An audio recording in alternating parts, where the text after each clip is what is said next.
For a long time, I thought taste was something you had or you didn't. Early in my photography career, I relied heavily on feedback, workshops, tutorials, other people's opinions. I thought that's how you improved. And for a while, it helped. But eventually, I noticed something. The more I consumed, the less confident I became. Learning feels productive. Watching, reading, studying other people's work.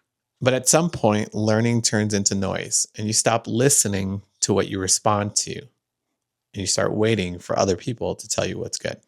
I realized I was outsourcing my decisions, not because I lacked ability, but because I wasn't trusting my judgment yet. It's as if every image felt unfinished until someone would confirm it. So here's the design parallel.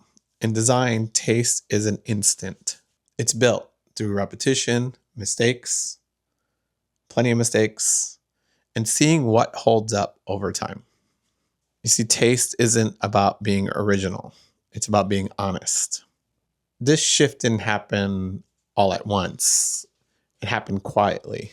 I stopped asking myself, is it good? And I started asking myself, does it feel true? Not perfect, not impressive, just honest. Trusting your taste doesn't mean ignoring others. It just means knowing when the input stops helping. These days, I still learn. I'm in school. I just don't let the learning drown out the discernment. If this way of thinking resonates with you, you're welcome to stay. I'll be here next week.